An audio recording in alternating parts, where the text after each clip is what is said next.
Yep, it looks like it's working. So we'll just go forward. So the project that we're working on is making some kind of a platformer style game. Last class I showed an example of it, but you could probably imagine a platformer game. And what we're doing is we're reading in a map from a picture. That was the whole first lesson, was just how do you load a map from a picture. And we didn't get the whole way through the story last class. We just figured out how to read pixels, colors from pixels, and read all of them in a certain order.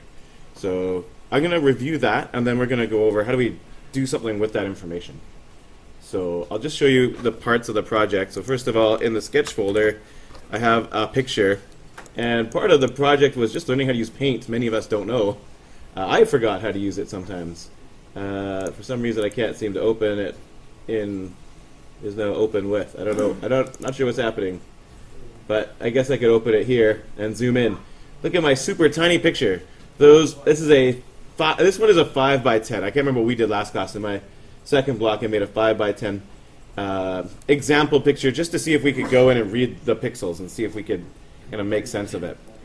And we we were able to do that, and we're using a while loop. And the idea is that we're going to read in all these pixels, and that's going to turn into our level. Right now, this is a very tiny picture, so I'm going to obviously make bigger pictures. And in this review, I think last class I didn't mention it. In the second block of this course, the one that happens after this one, I mentioned some facts about how to make it so that your code will work for any size image. So stay tuned for that. I'll highlight that as some new information that's coming up. But first, we'll just kind of go over what's going on. So basically, to read all the pixel information in here to turn into a world, you just start at the top left corner. And the XY coordinate of that is actually 0. There's like a box here. Maybe I can... I don't know why I can't right-click Open With. This is... Oh, okay, now I can. Open With. Paint. I think Paint is a great program to use. If you can't find it, just type Paint in your Start menu. Press the Windows key and start. And if I zoom in,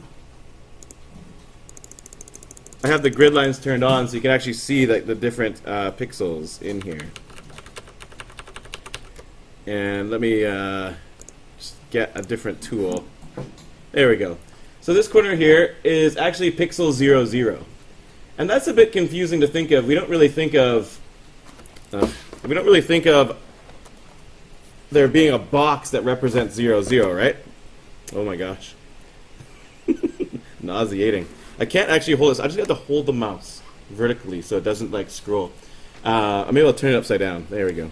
So we don't really think of there being a box that represents 0, 0. But there is. There is a single like pixel that is the 0, 0 pixel. It's not just a point in space like in math. And so that's our pixel 0, 0 of this image. And so what we do is we are going to make a loop that will take us starting at pixel 0, 0, and they take us to pixel 1, 0, and 2, 0, and 3, 0, and 4, 0. And each time it'll read in the color. And right now all we do is read in the color. And we printed it to prove that it worked.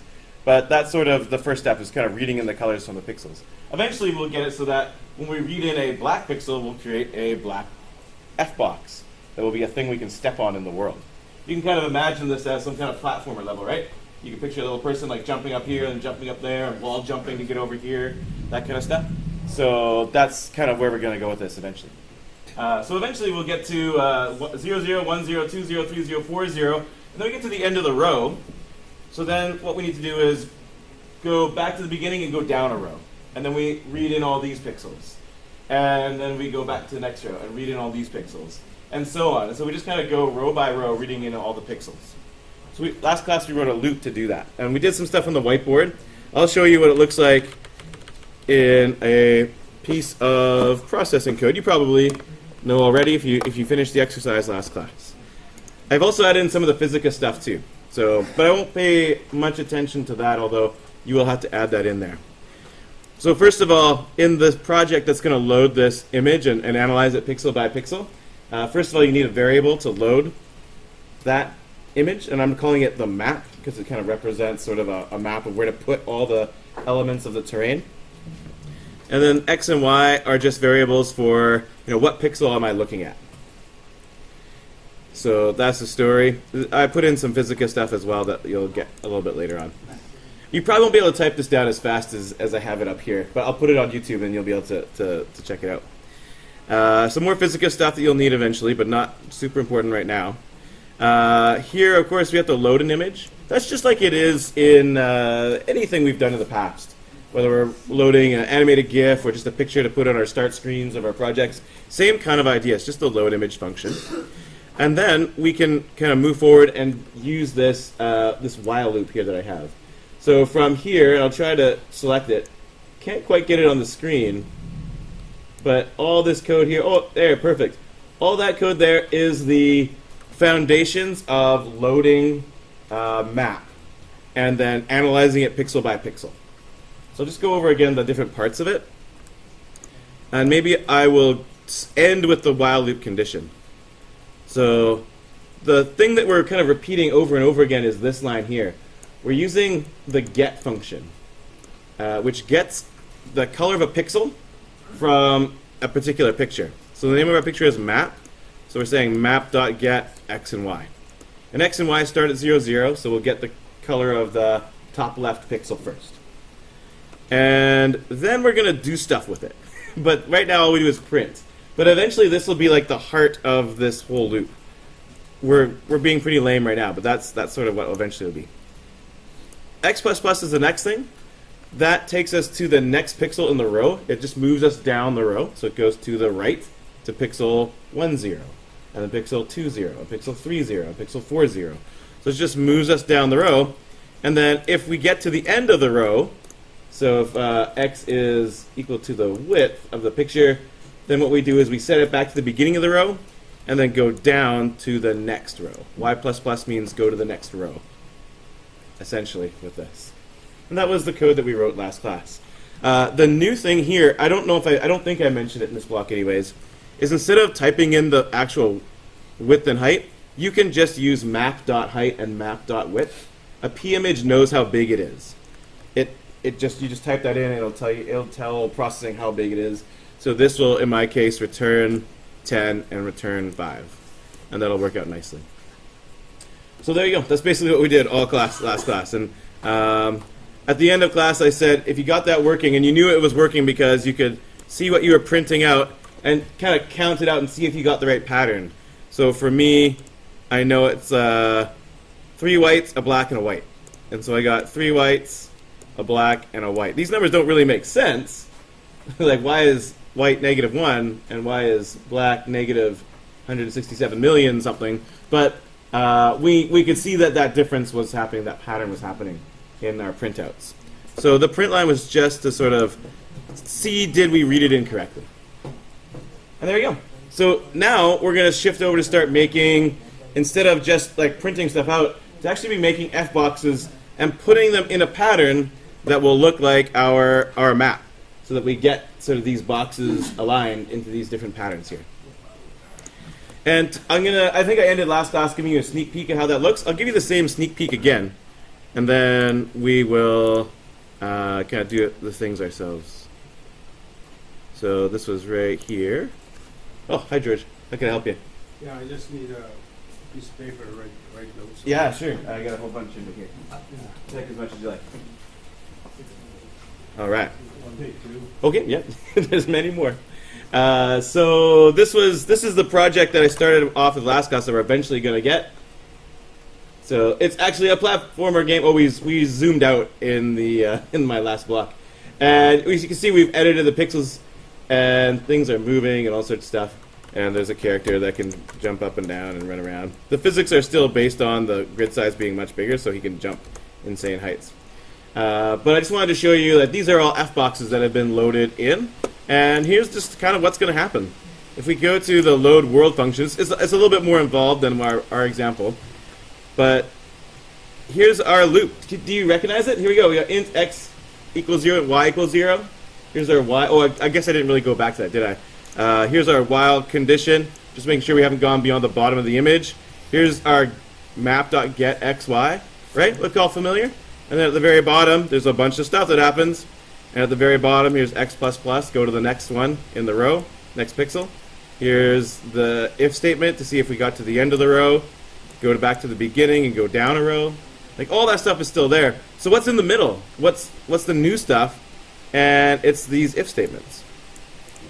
So you can just see if if your color C is a particular color, then make a particular kind of F box. And these are more advanced, these examples. So I think we could just focus in on, say for example, this one here. Even this one's a little more advanced than it needs to be. But what you're going to do essentially is replace print line C with if statements to take a look and see, hey, was it green? Was it blue? Was it red? Right now we're just going to be, was it black? Because we only have black as a color. But eventually we'll add in other colors to represent different types of terrain. So we can say, hey, was it green? If it was, we're just going to make an F box. And we're going to, pretty it up, add some properties. We're going to set its position. Probably want to set static to true. And then we're going to add it to the world. So that's essentially the steps there. So it's a little bit hard to type this down. So I'm gonna do it myself, and then we'll talk about sort of the details, because some of the details are a little confusing. Like this math here might not be obvious. So we'll talk a bit about what these grid size things are. So here we go. We're gonna do it. We're gonna basically keep all this stuff here and all this stuff here, and we're just gonna change it out right here. We're not gonna have that anymore. All the interesting stuff is gonna be right here. Hey.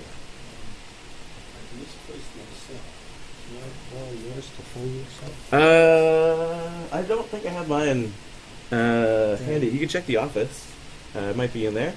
I don't have mine on me right now. I'll come talk to you in a bit. So, here's the story. We're going to... I've lost my train of thought. Oh yeah, so we're going to check to see if it's color black. And unfortunately, here's one of those details that we sort of glossed over. I can't just say if C equals 0. I certainly can't say that. I can't say C double equals 0. As you saw, black isn't 0 in a color variable. So that's kind of annoying, right? Even though, if you fill 0, it makes it black. There's some kind of problem with the fact that map.get returns a color variable. And that doesn't really map nicely to numbers. So here's how we're going to get around that. We're going to have to define a whole bunch of color variables that represent the different colors we're using. And that's exactly like we did in many of our projects before, where we made a palette. You know what I'm talking about? Like a palette, a bunch of color variables at the top. You know what I mean? Yeah. Same sort of thing we did in this project too. Yeah, at the top we have all these color variables here. And they're just going to be a little bit different. If you say black equals this number here, which is black, the actual value of black is different than that, but that's okay. That's a good start. So I'm just going to bring that over. If you are wondering, well, how do I get the green color?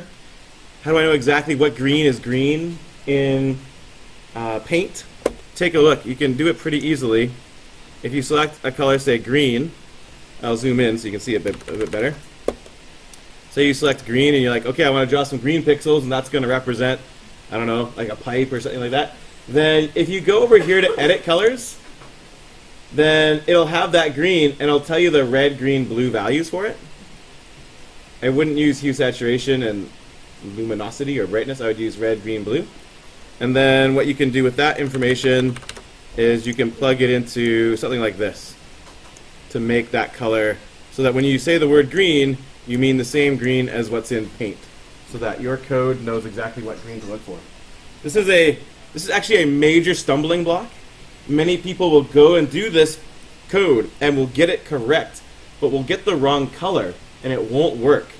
And you will be like, oh, I guess I did something wrong with that complicated while loop, because that's the hard part, and then not realize that it was this minor detail that was difficult. So does everybody understand how to code in the colors from Paint? Does that make sense? So you go to Paint, look for the red, green, blue values, and then you make a color variable. And you just put them in order, red, green, blue, and use the color function. And this will be on YouTube, so if you forget, you can go check it out. Or just type it in a comment right now, so you can refer to that as you go. So I'm going to steal these two here because I know I'm going to use green. I can't not use green. And I'm just going to put them at the top of my project. Maybe it's right under the import statements. There we go. And now I can just say black or green when I'm in my if statement. So I can say, hey, did it equal black? Okay, so here's where we will start building our world. If it's black, we want to add in a box. And we're going to add in an F box for every pixel we see. And this is where things get a little bit tricky. But I'll just start off with adding a single F box for each pixel. And then later on, you might think, well, maybe we can make a box made of multiple pixels and it can get more complex. We'll just start with an F box for each black pixel. So we're just going to make an F box. F box B. This is just going to be a general temporary variable. So I'm not going to give it a fancy name. We're not going to keep track of it. We're just going to kind of create it and then add it to the world. So is that okay if I just call it B? It's just some generic F box. And you just go equals new F box using the constructor. And then you give it a size. And so right now we have to kind of decide what is going to be the size of our boxes. So every pixel is going to correspond to how big of a box in our actual game. And that's what I refer to as grid size. So what's a good number to start with? I would just go with 50. So you could type in 50/50 right here, because boxes are going to be squares. However, it's going to get boring fast to be editing this later on. You're probably going to find that you're going to change that number and experiment with different numbers. So instead of typing in 50, I'd recommend making a variable at the top of your project, an int, and I'm calling mine grid size in my other code, so I'll call it grid size here as well. And that way, you can just refer to grid size and then change grid size up here, and it'll change everywhere else in your code. So you don't have to go find all the 50s and renumber them and stuff. So I'm going to just refer to sort of the size of one pixel in our actual Fbox Fisica world as grid size.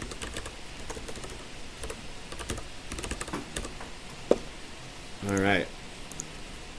Although technically it would work just fine if you typed in 50/50. So don't be too alarmed by that. I guess we should probably give it some properties. So I'm just going to say b dot set fill. Is it set fill color? And you use a color variable? I forget. It's been too long. I'll cheat and go look over here. Set fill color, yeah. This is one of the more annoying things about Fisica. I can't, there we go. You can't use set fill and set, you have a set fill and a set fill color depending on what you want to use. So it's set fill color. And then I can say black. If you want to use a color variable to set the color, you have to use set fill color. And then I want to position it in the world. So I need to put it sort of in the corresponding place to where I found the pixel, right? So if I'm looking at, this black pixel here at the top, I want to put it at the top of the world. But if I'm looking at this black pixel down here, I want to put it at the bottom of the world. I want the position of this box to correspond to the position of the pixel in the map. So you can do that fairly easily, but I think a lot of students get confused as to why you can't do this. b dot set position xy. So people will try this, and you'll get weird errors because all of your F boxes will get piled on top of each other. And the reason is because your F boxes are 50 by 50. These numbers change by 1 each time, right? So if we put a 50 by 50 box at 0, 0, and a 50 by 50 box at 1, 0, well, they're like totally overlapping each other except for 1 pixel. So there's this kind of confusion that results, and it's going to be hard to do a YouTube video. I'm going to have to get out some physical objects to really illustrate this point, because in experience, I know this is going to get confusing. But you want to position sort of these F boxes in increments of 50. So for example, if the map has a pixel, I guess it doesn't have a pixel there. But I'm going to draw one there anyways. It's a green pixel, so it won't be registered. I guess I'll go get black. I won't be lazy. So if I have a pixel at 0, 0, that's okay. I can position it at 0, 0. But where should I position this next black pixel if I color that one? Where should it be put in the world? Not at 1, 0. 50, 0. Does that make sense? Whoops. I don't know what I did. I'm zooming in too far. Whoever's watching this YouTube video is getting very nauseous. It's like going all over the place. I apologize, YouTube viewers. So, yeah. Basically, each time you go over 1 in the map, you have to go over 50 in your world. Or whatever your grid size is. If it's, if your grid size is 32, then the first one's at 0, 0, the next one's at 32, 0, the next one's at 64, 0, and so on. You're counting up by whatever your grid size is in the real world. So if I go back, the easiest way to account for that is just to times x and y by your grid size. Like that. And that's going to position it in the correct places. And then these are pretty boring F boxes. I guess the only thing I want to put in there is also b.set static to true so they don't collapse. Otherwise, they'll just all fall. Unless you don't have gravity set. I guess technically I don't have gravity set yet. And then last but not least, I want to do world.add b. You might not have your world made yet. So you might have to go and do that part still. I'm not sure how many people got to that point. So if that is what I'm doing, then every time I find a black pixel, I'll make a 50 by 50 box and place it into my world at sort of different areas of the map that correspond to the position in the image, the map image. So that, I hope, will work out. We'll see. I'll go run it, and I think I have to add a couple other things. So I've already added a draw function with world.step and world.draw. And I've added in the whole Fisica.init this, world equals new fworld, an fworld variable, and I also have to add in size. I'm not sure how big. I'll just make it 600 by 600. So I'll run this and see if I get a world that matches. Looks pretty good. And these, just to make sure that we know that these are actual, I guess I didn't save it, so I didn't get these ones. But watch, I can click and drag it. Oh, I'm not refreshing. That's kind of amusing. Let's put background white in here.